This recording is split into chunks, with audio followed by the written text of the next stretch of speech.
Buckle up, sports fanatics. This is the Sports Chasers Podcast, your HQ for in-depth sports talk. Join host Kevin L. Warren and crew as they dissect the hottest stories, ignite debates, and bring you closer to the action.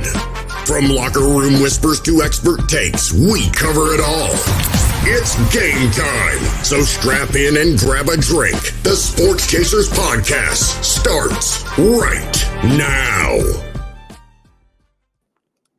Hey, what's going on, everybody? What's happening, everybody? It's another edition of the Sports Chasers Podcast coming to you. Well, we're not live and direct, but hey, it'll be live to you when you receive this. This is on a Sunday afternoon, Eastern Daylight Savings Time.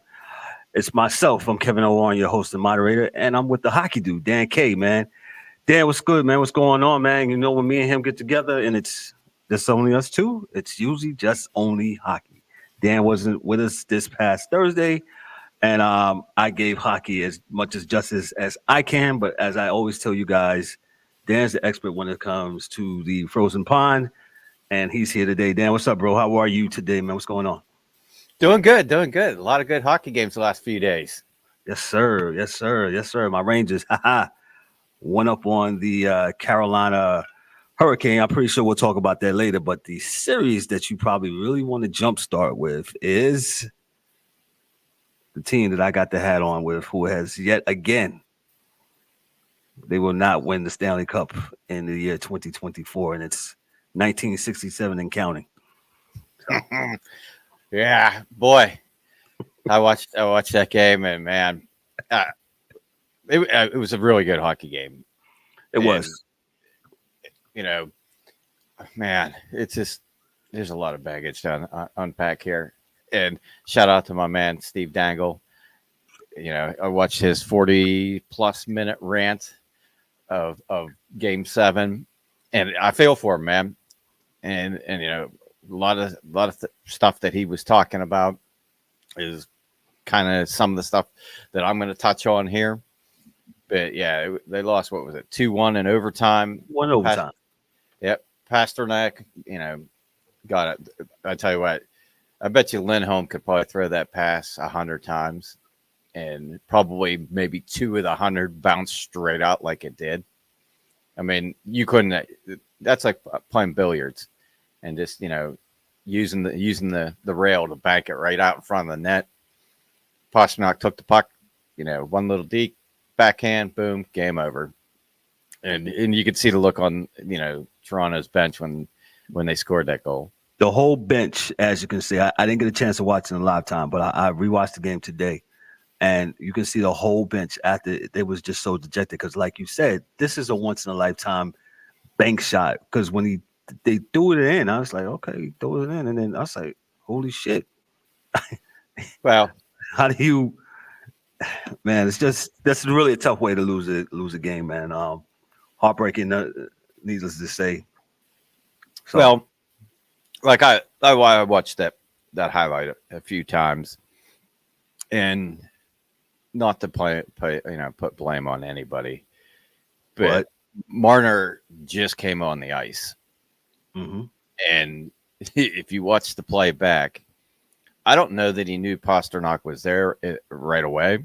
I don't think so, and you could almost see Pasternak look or say something to Lindholm, like, dump that puck in, because he was in full flight. Like, he was in top gear when he crossed that blue line. And there's no way that Riley was getting to the puck. And there's no way, like, the only thing that probably could have stopped that is if Samsonov would have came out of the net. But in overtime, do you want your goalie out by the face-off dot? No. So, I mean, like I said, it was great pass, you know, great on Pasternak's, you know, for him getting on his horse and getting to that puck first and beating everybody.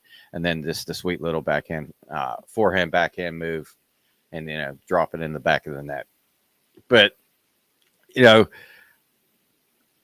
really, this series was very close. Like the first game, 5-1 Boston. But then, you know, Toronto wins game 2, 3-2. They steal a game in Boston. Things are looking good. And then they go home and they lose 2, game 3 and game 4. They lose 4-2 in game 3, and then they lose 3-1 in game 4. And Boston's up 3-1, and you're thinking this series is dead. Yes. And then I think it was game 4, third period, Matthews went out with either an illness or an injury. I think they said it was an illness. But from that point on, like game 5 and game 6, without him, they won 2-1 both games. One was in overtime, game 5, and then they won game 6 2-1.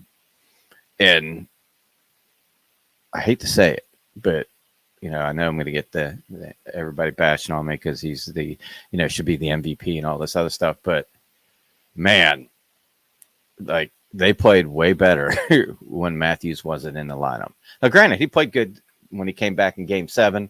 He set up Nylander's goal, but it just they played more as a team, both in the defensive end and the offensive zone. They weren't forcing passes, but I mean, the big question, and like that I had and I've had since they decided to sign all these guys. But series breakdown: Matthews this year is making $11.6 million, right? He had 4 points in 5 games. Tavares, he's making $11 million. He had 2 points in 7 games. Mitch Marner is making $10.9 million, and he had 3 points in 7 games. And then you had Nylander making $6.9 this year. He had 3 points, but that was in 4 games, and they were all goals. So you had, the big 4 here, the core 4 as they call them, making $46.5 million, and they had what? 12 points combined.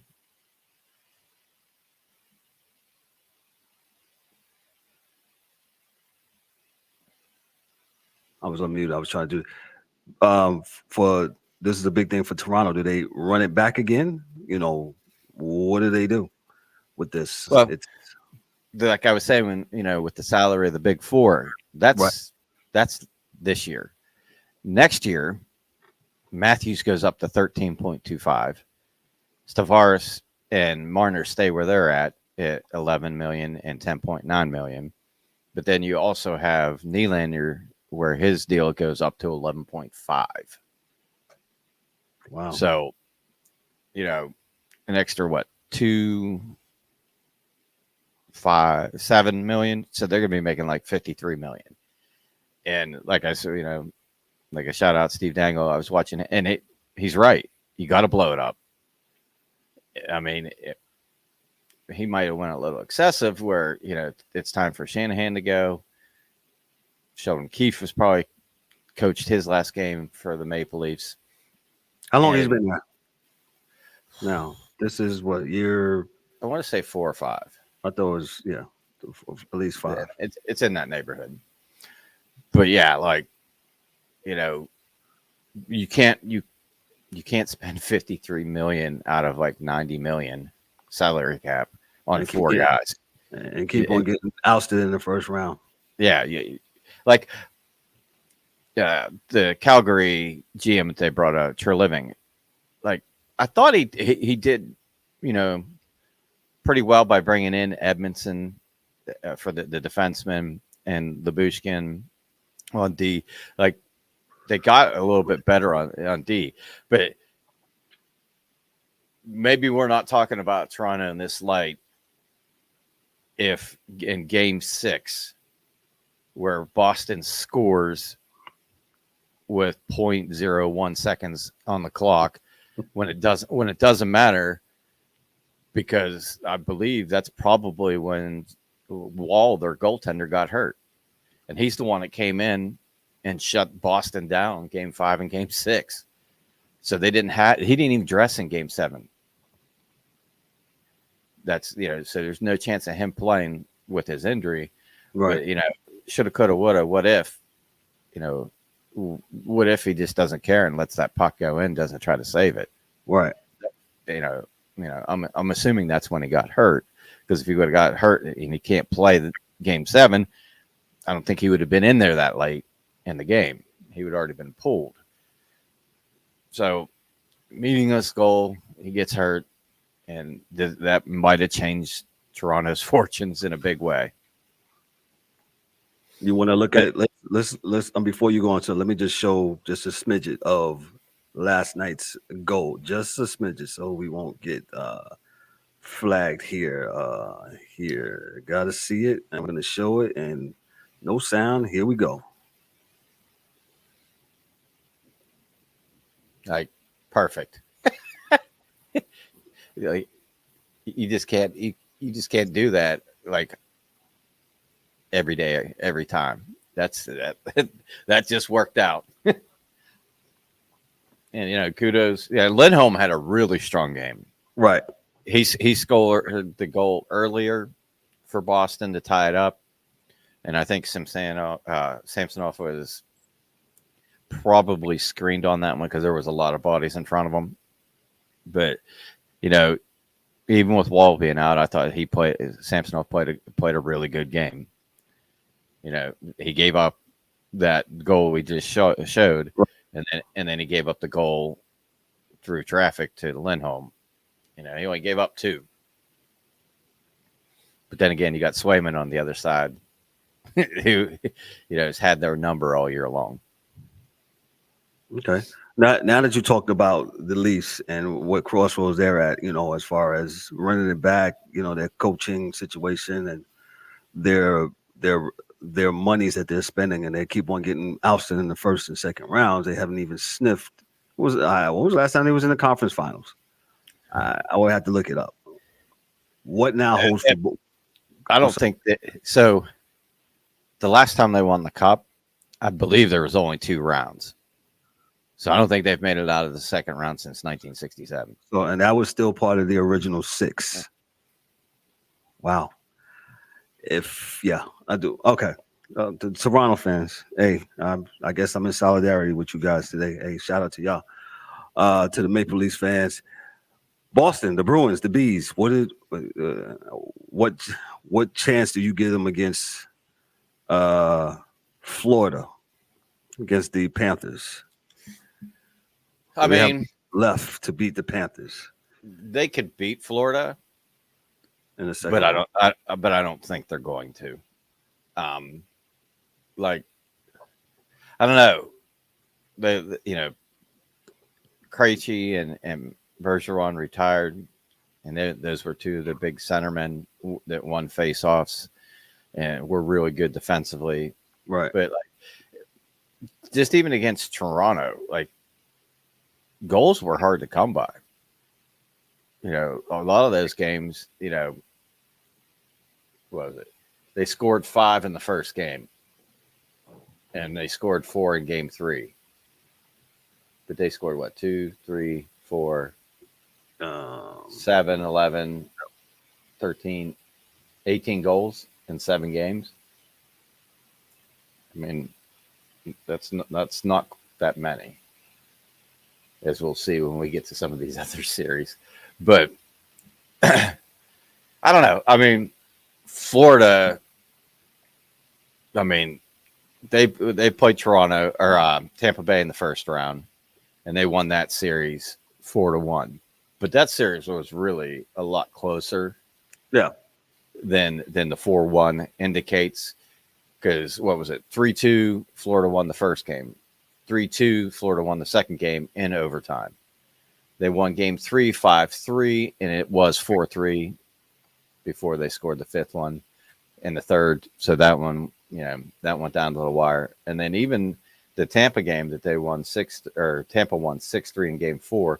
But even game 5, when they won 6-1, Florida, that game, I believe, let me look real quick on this, because I want to say it was 2-1 going into the 3rd. And I always go back to what you said about 2 years ago. 2 years ago on the Thursday show, the Lightning have played a lot of hockey in the last couple of years, and that tends to catch up with you when you go deep into the playoffs. You're all hurt, you're all banged up, and It's kind of hard to sustain. Go ahead. But like, Verhaeghe had a hell of a series. I think he had 5 goals. Like the big dudes, the studs for Florida showed up. Like the Chuck had, like 6 assists. Verhaeghe had 5 goals. I mean, they're a deep team, and to be able to get through that series relatively quickly and, have time to rest and wait for Boston. I mean, Boston can beat them because they got the 2 best goalies in the league. Yes. But I just think that Florida, that was the passing of the torch, like with Tampa saying, all right, this is the next team that's going to hang around and be in the conference finals every year for the next couple of years. You talked about goaltending. Jeremy Swayman, he's saved 8.07 goals above average. That ranks first above more than doubles the second best mark, 3.28 goals saved above average by Joseph Woll. So, yeah, I think, let's see. Yeah, the playoffs, he's got a 1.49 goals against. I mean, hard to get it past him. It's like that the commercial where they got the walrus in there. Yeah, I was thinking the same thing. Yes, it's a damn walrus. The damn walrus. Not that he's fat. He's really good. He's really good, and it's hard to get stuff past him. So, we're definitely seeing. I think another thing that was noted here. Bobrovsky was solid in the first round. This is according to CBS Sports. Here, I'll give you the guy. He said, but not necessarily unbeatable. If Swayman keeps playing like this and Pasternak can keep up coming up with time to go, the Bruins should be able to make things interesting. But I'm with you, Dan. I think this is going to be a tough task for the Bruins to accomplish because of Florida's goaltending and their ability. It just looks like their ability to grind it out and score at pivotal times. That's just my opinion on the Cats, Florida Panthers. And they're really physical. Oh yeah, they'll beat the hell out of you. Yeah, yeah. I mean, that's the thing is that it's a grind. Like they're every time you pass the puck, you're getting hit. So, I mean, like I said, Boston, yes, they can beat them, but I think that it'll probably be a 6-game series, and Florida will win because you got to figure they just played 7 games against Toronto, which was a physical series for the most part. So, I mean, Florida's got the rest, and Boston's right back at it. I believe Tuesday. Right. Yeah, that's their game commences on Tuesday. Correct.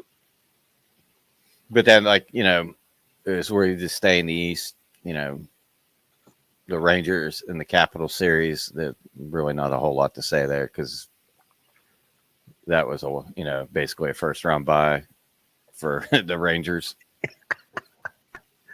Shout out to my Broadway Blues. Yeah, that's what my light is lit up tonight for not for the Maple Leafs, for the Rangers. Yeah, okay. But then the final series in the East, you had Carolina and the Islanders, and man, I feel for the Islanders fans because I believe it happened back-to-back games where the Islanders were up. Yes, and Carolina scored like 2 goals within 10 seconds twice in 2 different games. And it was a relatively, Carolina went up 3-0. And of course, the Islanders had to win at home, and they won in double overtime 3-2 in game 4 to send it to 5. And then Carolina just beat them up there 6-3 in the last game. But Carolina won game 3, 3-2. Game 2 was 5-3. And game 1 was 3-1. So it was I don't know, the Islanders, they played really well to get into the playoffs from where they were. And Carolina's a really good team. Mm-hmm. But I don't know. I can't put my finger on what they're missing. Like, because it's almost like they play that defensive style of hockey where they really don't try to score, up and down the ice. It's more a methodical, we want you to turn it over in the neutral zone, and then we're going to, neutral zone trap. If you Devil fans remember that, and I think they kind of outlawed some of those things, but the teams are smarter and they're able to kind of circumvent the rules, so to speak. So go ahead, Dan. No, just when you said the trap, do you remember that?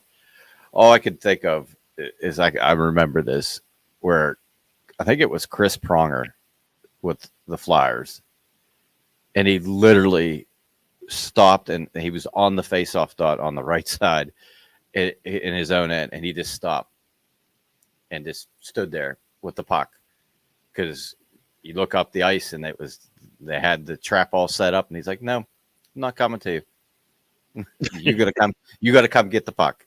We'll just let the clock run out." Kind of like how the NBA player lets the ball roll before it gets to half court. Yeah, that's a good analogy. That's basically what they do. Mm-hmm. All right, come get it. I remember that. Yeah. But yeah, like they got to get some scoring. They got Barzell. I'm trying to think the other guy. Is it Undersley, the center? And then the dude they got from Vancouver. But yeah, it's one of those things that's like Toronto. That's going to be their recipe, and they're going to stick to it. And if they make the playoffs, the outcome's usually going to be the same. Right. One and done. But that's pretty much the East. And then, so what's wild is, we're talking about the first round, and they already played a game in the second round. Rangers defeated the Carolina Hurricanes tonight, this afternoon in Madison Square Garden. That game was 4-2. Good game. 4-3. 4-3. Excuse me. One thing to note about that, I think the Hurricanes had 5 opportunities for the power play, and they went 0 for 5. 0 for 5. Yeah, you can't do that. Yeah, when you get especially in the playoffs, power plays are few and far between. Which, if they had 5, that's crazy. Well, not crazy, but you have to take advantage. You have to at least get 1 or 2. If you got 5 chances, you need at least 1 goal or 2 goals in those opportunities. Because if you go 0 for with that many, because just like late in the game today when Trocheck chucked the puck in the crowd and got the penalty. Mm-hmm. And I was like, all right, I was fully expecting a penalty on Carolina. One, because of the time of the game, and they already had pulled the goalie, so they already had an extra man. Now it was going to be 6-on-4. And Svechnikov, I don't know what he's thinking, because he went to come into the circle and realized the puck was going to the boards, and he put a stick right between Lindgren's feet, and absolutely a trip. Both those calls were the right calls, even at that time of the game. But you got to be careful because, what was it, the Natchez goal? Yes. Whew. He just kind of it was almost like Pasternak. He was in full flight when they dumped that puck to the boards. And that guy just chipped it in the middle, and he went right between both of your defensemen, like they weren't even there. I was like, damn. And then, of course, they got the muck up goal with, a minute something left when they pulled the goaltender. And they had opportunities to tie that game. Yeah, there's a bunch of scrums in the front, and they just couldn't connect, man. And that was it. And I think that tripping penalty on off the face-off when what's his name got Svechnikov got when with that triple penalty, that was, to me, that was it. That created a 4-on-4, and not even the fact that it was 4-on-4, because if you saw when they won that draw, the goalie went immediately to the bench. The problem is when you get a penalty, it goes from wherever the penalty is all the way back all into the way to your zone, right? So there was like 34 seconds left, and now you're taking the face off in your own zone. Yep. Now you got to go the full length of the ice and set up in the zone. Where at that point, before he took the penalty, if he wouldn't have tripped the guy, I mean, I'm sure he wasn't trying to, but if that doesn't happen and they set up at 6-on-4 with a minute left, we all know what happens. Yes. Yeah. So that was a big play in that game, but that series is probably going to go 7. Oh, 100%. As a Ranger fan, I will, me, you, and Darryl was talking. D-Dubs was talking on the chat, and we all concur. This is probably a 7-gamer right here. 2 physical hockey teams, especially in the second period. There was a lot of good hits. You even heard Pecan Subban and I'm going to say Gretzky, Messier talking about some of the big hits during the second period, man. So I expect a whole lot of grinding and going on and large hits and good hockey to Game 7. Yeah, Game 7, but I'm picking my Rangers to win in 7 games. What about you, sir? Who you got? I got Carolina. Okay. All right. Well, Shout out to Twin Box. Twin Box is recording everything that we do. So. Yeah, whatever. What did Dan K say about the? Hey, they record me too. So go ahead, Dan. No, I was just gonna say, like my little buddy at work, he's pulling for all his Carolina teams. Are they going to be the frauds like UNC was? Oh, we could call his name VLAC, bro. VLAC. I'm surprised he didn't hit me up. But you know what, VLAC? When you see this, I'm gonna hit you up, bro. In fact, I'm gonna send you the premiere. This will premiere sometime this evening. So we got Boston, Florida, Carolina, and the Rangers are the final 4 right now in the East. And then if we flip over to the West, like I was saying, we're playing game 1 of the Eastern second round, but we still have a team that hasn't, or 2 teams that haven't finished the first round in the West. The Golden Knights and the Stars, and who is it? The Canucks and Predators, correct? No. The only one is Dallas and Vegas. Oh, okay. Canucks won 4-2 over Nashville. Yes. But we'll get into the Dallas one in a minute. Right. We'll get through these other 2 or 3 real quick. But one of the only, I think, surprises as far as standings go, like where they finished and seeded in the playoffs, was I believe the Jets were the higher seeded team than Colorado. But this series was wild. Like game 1, Winnipeg won 7-6. That's crazy for a playoff game. That was just scoring. It was the goal horn just kept going off. Yep. And then game 2, Colorado came back and beat them 5-2. And then when they went back to Denver, they beat them. Colorado won 6-2 in game 3 and 5-1 in game 4. And 6-3 in game 5. So they won 4 in a row. Yep. And like, this is the kind of the crazy part. Like in the west side of the bracket, we got some just crazy numbers. So what was it? Arturi Lehkonen, he had 5 goals in that series. What was the other dude? I knew I had set like 7. Oh, Nichushkin, he had 7 goals in this series. And then a lot of goals in this series. Bro. Oh yeah, Makar, he had 9 points in the series. Yeah, like if you look at the point leaders for the playoffs, and we'll get into the other 2 here in a minute. But you got Cale Makar, Mikko Rantanen, Nathan McKinnon, and Arturi Lehkonen all in the top 10 in scoring. Wow. Which is crazy. And like I was a little worried after watching game 1 and just seeing the goaltender for Colorado just getting lit up. especially game one. I was like, when they gonna pull this guy?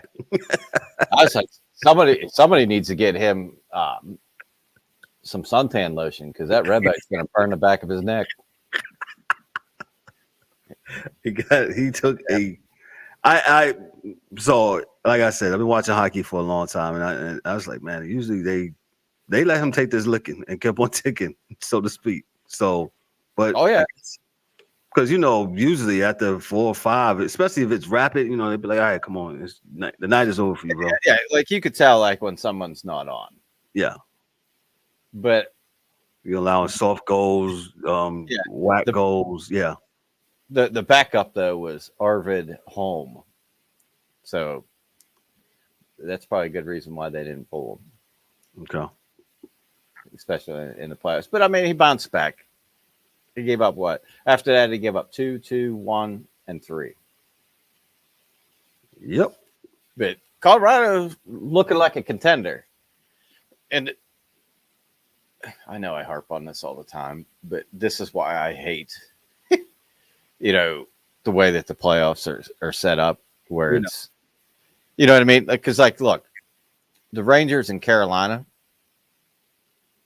that could have been like the Eastern Conference final. Instead, you got it round 2. And you know what I mean? So you basically ensure that, to a point where you ensure that, the Metro and the Atlantic are going to have a team representative, unless one of the wild card teams comes in and, blows up, and beats one of the higher seeds. If it was a true 1 through 8, we would have got this Carolina and Rangers matchup, probably like you said, in the conference finals instead of. At least there's a possibility for it in the semifinals. Correct. Yeah. So that means Colorado plays the winner of Dallas and Vegas. So there's another 2 top teams going at it in round 2 when that could have been the final. Right. And then moving our way down here to the old travel series, we got Vancouver winning 4 games to 2 over the Predators. I just can't imagine. Like, I just caught what you said, the all travel series. Yeah, it's like get on a plane and fly across the country. And if this thing would have went 7, they would have been in trouble. But whoever won. Does the NHL plan on fixing that? I mean, I know. Because in theory, man, the Predators play east of the Mississippi, bro. So, well, maybe with expansion, if they do have more expansion, and they actually say in a couple years, Morello gets to his arena built in Arizona, and they give him a franchise. Yeah, so well, then they can put them in the West, and then possibly bump Nashville to the East. Because I know in basketball, real quick for those non-NBA fans, just to give Memphis, the only reason why the Grizzlies play in the Western Conference because they was the Vancouver Grizzlies when that didn't work out. Vancouver and they was like, nah, we're not going to switch you with. This is what you want to move, and they left them in the Western Conference. So unless there's some expansion, I guess same thing with the NBA, Memphis will be left in the Western Conference. So yeah, so you got a series like this between Vancouver and Nashville. Yeah, I like the mileage of that. But go ahead, bro.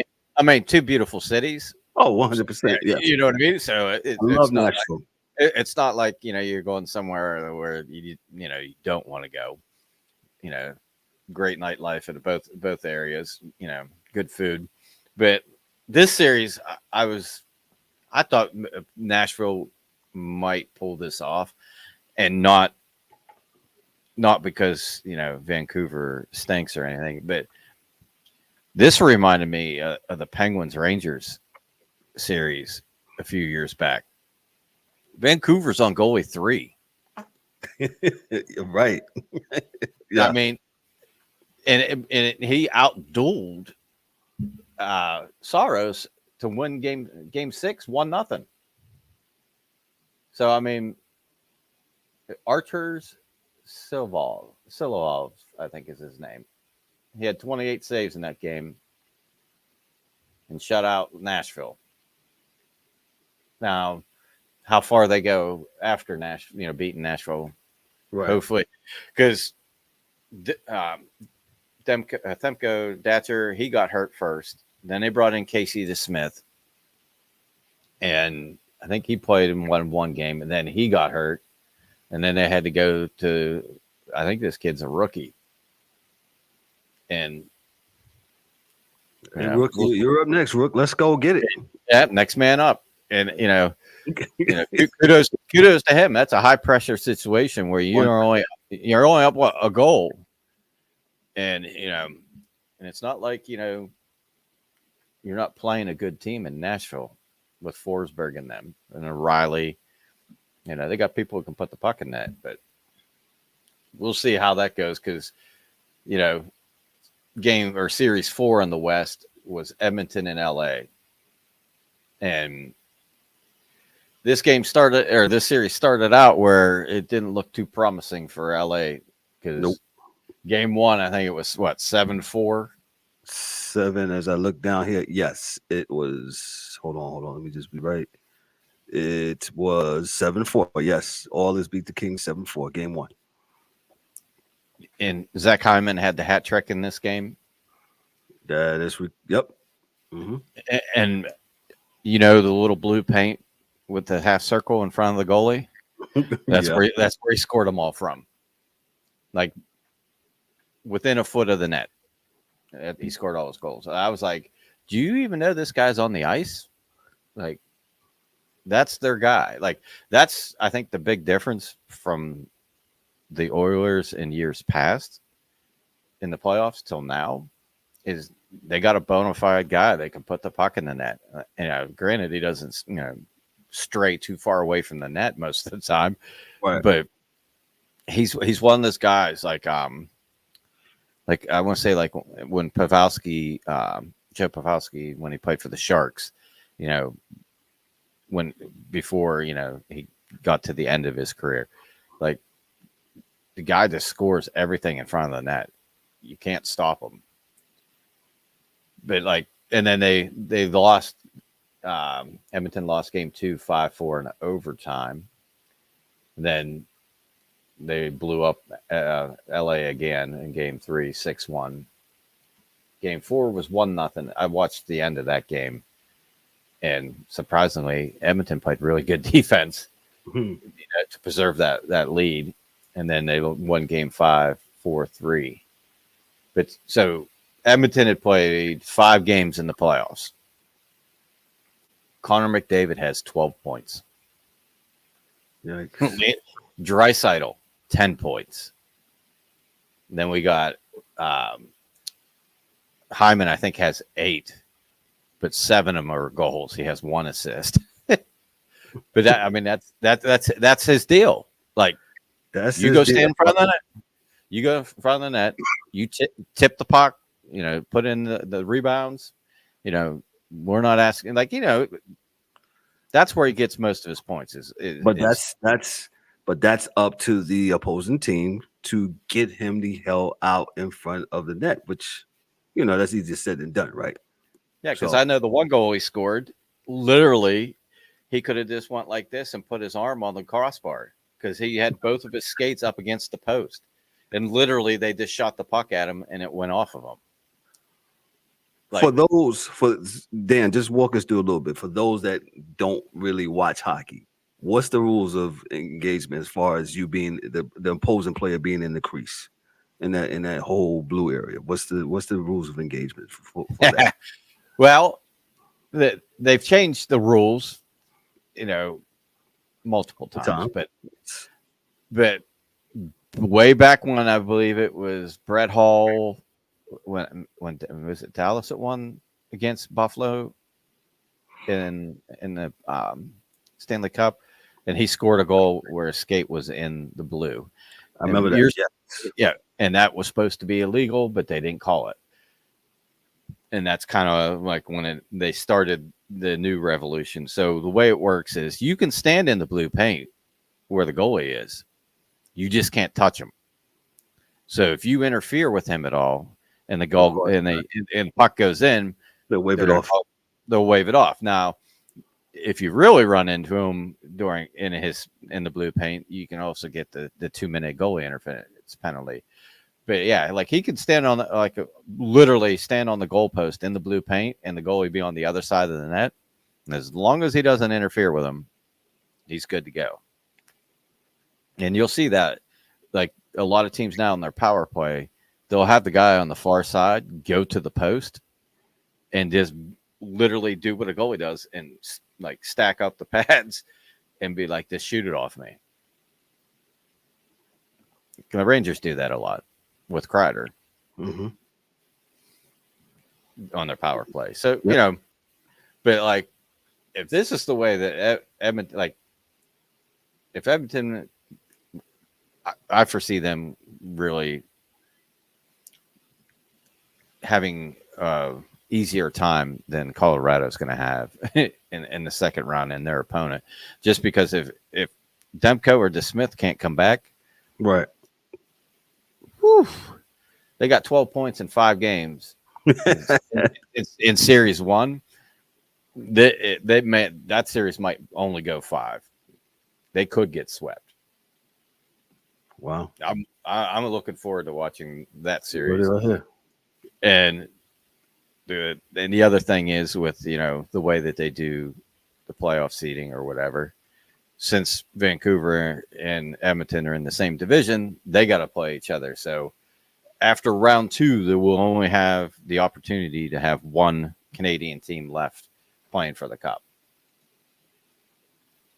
Because the only 2 were left are Vancouver and Edmonton. Because Winnipeg already lost. Toronto lost. So you heard it right here. You know, so, you know, and out of the 2, with the situation of goaltending and health, I would say Edmonton has the upper hand in this. And I mean, Vancouver's got a hell of a team. Like Elias Pettersson, he didn't have the greatest series against Nashville, but if he gets going, yeah, I could see them. You know, they got Besser, JT Miller, they got the Hughes kid. Yeah, should make for, if anything, it's going to be an up and down game. I would hope. I hope it would be a fast skating game and probably physical. But I still think Edmonton's at the end of the day is going to be doomed because they got Corey Perry on their team. And I think he made every team he plays for makes it to the final and loses. I did see that. I mean, he played for Tampa. Yeah. When they lost. He gets there at the wrong time. Yeah, it's just he's kind of like not the good luck charm. Yeah. The opposite of Forrest Gump. But so Vegas and Dallas are playing right now. Yeah, that game is on my screen as I speak. It's 0-0. Vegas has 4 shots on goal. The Stars only have 2 currently. And this is crazy to me. Like Dallas isn't playing the Vegas Knights of the regular season. Nope. They're playing. You said that a couple of weeks ago, how pretty much Vegas has manipulated the system, so to speak. But go ahead. Oh, yeah. The LTIR. Yeah, they absolutely did.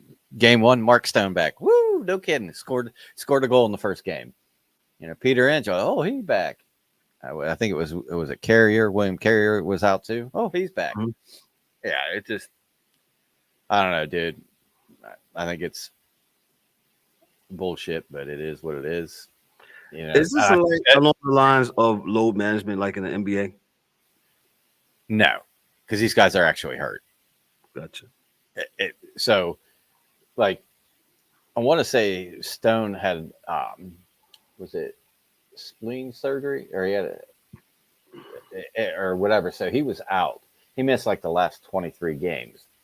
And if the player is going to miss 10 games or more, you can put them on the LTIR, which that in turn they can use that money to pay someone else to be on the active roster. Right. But once the playoffs start, there is no salary cap. So their salary cap, like the team that they have on the ice right now is probably making 100 110 million, and like it's probably like 93, probably the cap.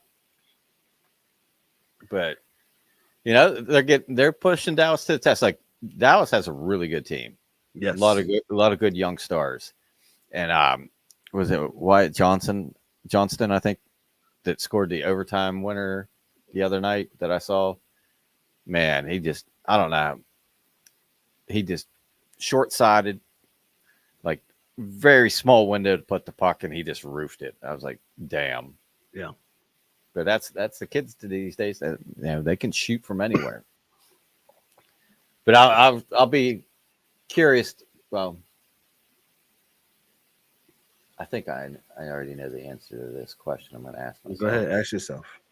But I want to say I want to say Dallas was the top point team in the league, right? Or was it they were in the West? They was in the West. They was the top point team in the West.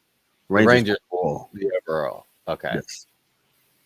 I was wondering if they were going to get that President's Trophy curse, but that'll be the Rangers this series. This round, that'll be the Rangers. We'll see. But yeah, the winner that Dallas and Vegas, they get Colorado. And depending on who wins, probably depends on who gets home ice. Because if Dallas wins, obviously they're the highest seed, so they'll stay as that.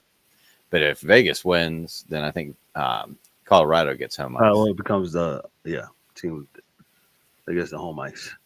Should be interesting. Game 7s is always good. And it'll probably be, if you watched the games over the weekend, that just about all of them were 0-0 going to the third period. Like I think the Boston series, they might have scored earlier, but who was the other one I was watching? Tighter checking. Yeah, teams are being very, very. How can I say? They're being very disciplined when it comes to making sure no roughing penalties or anything like that. Not taking dumb penalties, and that's the key. Yes, you got to play between the whistles, the scrums and shit after the whistles. And in game 7s, you got to ignore it. You can't take that dumb retaliatory penalty. Nope. And put your team shorthanded. Nope.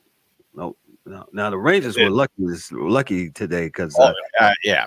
I mean 5 times and the Hurricanes went 0 for 5.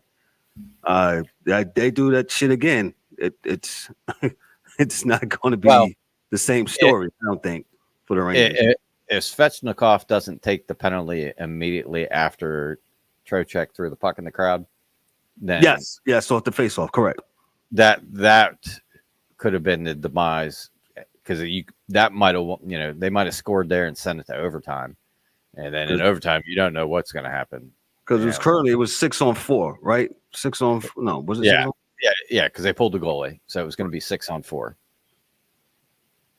Gotcha. Anything else, Dan? What I wanted to. There was a couple of things. The Kraken's fired Dave Haskell. What's the deal with that? He's been with the team since an exception back here. I guess 3 years. What's going on with the Kraken? Why did they part ways with this guy? I mean, it's hard to say. Like for me, why? Did he lose the room, or because really in 3 years they're not Vegas. You know what I mean? And I think that's what to stop you right there. And I think that's what a lot of people think that they was going to come in here and do. I think they had success in the first year, correct? A little success. Did they make the playoffs the first year? Last year they made the playoffs. Last year they made the playoffs, correct? And this year they regressed and they didn't win the playoffs. To get in the playoffs, but like that's what I mean. Like I don't know if the Vegas thing, spoiled people that like, oh, you just come in the league and you get all these great players and you go to the playoffs in the first year. But the thing to me is that's not really valid because they didn't do what Vegas did. Like Vegas did a lot of wheeling and dealing, getting draft picks and this, that, and the other, and they went with more veteran players out of the inception of the team, where Seattle didn't do the same thing. Like they really didn't go bonkers and try to get, Right. top players right out of the gate. They took, serviceable, good players, not top, probably not like first line players, but like second, third line players for the most part. But, I just think that they had high expectations for this year because of what happened last year. Yes. And the league's so close and in parity, unless you're like Chicago or Columbus, where you just can't figure out how to win, where Chicago, they're rebuilding. But Columbus, I just don't get it. They have good players and they just can't figure it out. But that's the thing is like, you're not going to make the playoffs every year. Like, look at the roster the Penguins have. And they didn't make the playoffs the last 2 years.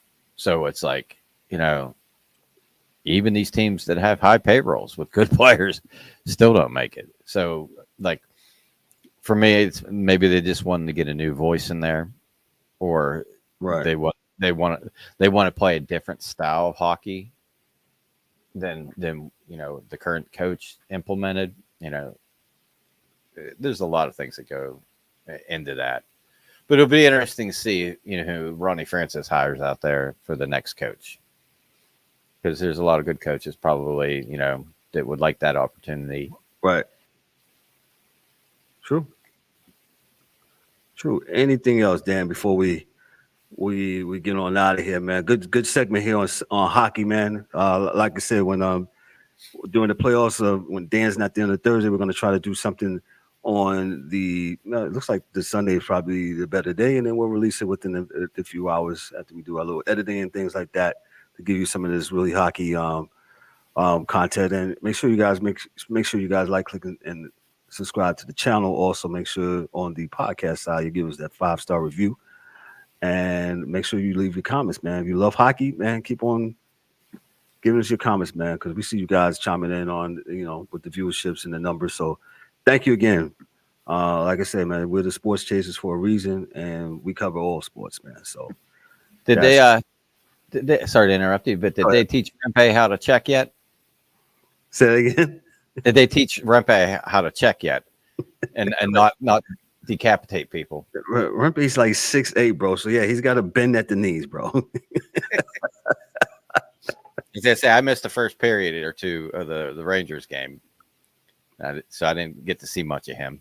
Yeah, but now he was fine. He was fine this game, man. But like how you always said, man. Yeah, he's got to learn. They got to teach him how to check, and where he doesn't take some of the dumber penalties that he was taking later on in this season.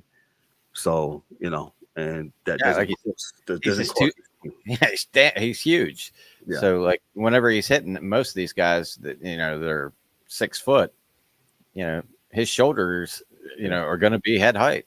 Yeah, perception is everything. Perception is everything. So and he's huge. Yeah, so they're actually going to call the penalties on him because of his size and him being just a monster of a dude. So yeah, we'll see what happens with the Rangers. What should we look out for this week before you come back on Thursday? First of all, who makes it out of Dallas to round 2? That'll be very interesting to see, because like I think if Vegas can get past Dallas, they got a legit shot to get back to the finals. Yes, just the way they play, being big and physical, and now if they're miraculously healthy, it's a different team. But if they lose this game today, the Dallas Colorado series, that'll probably be a 6 or 7 game series. Edmonton and Vancouver, just with the goalie situation, I think Edmonton should probably win that series. And then I think Florida probably should have their way with Boston, maybe 5-6 games there. And then I think, Canes and Rangers is going to go 7, probably overtime. There'll probably be a couple overtime games in this series.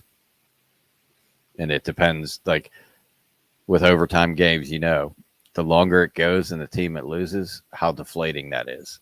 Yes, absolutely. And if you win it, you know how the momentum carries over to the rest of the series. So it'll be interesting to see. Interesting to see. Well, listen, we're going to get on out of here, man. I love these standalone shows, especially when we have time to just talk about the sport itself or what's going on with the sport itself. You got Dan, he does his hockey thing. You got Daryl, you got the DA and D-Dubs, they do their boxing thing. We have our standalone interviews where we interview, sports figures and, people within the realm of sports, man. So we love this. We love what we do, man. So, hey, make sure you check out this episode. Like I said, it'll be dropping sometime around tonight, premiering tonight, which is August 5th, Cinco de Mayo. Hopefully you got your Cinco de Mayo in.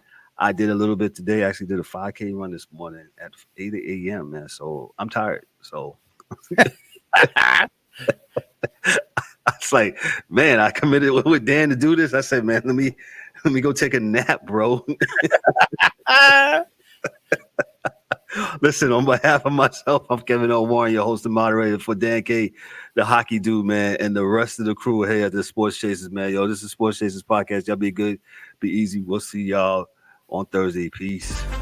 That's a wrap for today's episode of the Sports Chasers Podcast. Don't forget to subscribe on YouTube and your favorite podcast platforms and connect with us on all social media channels for exclusive content and updates. We'd also love for you to join the conversation, share your thoughts, and become part of the Sports Chasers community.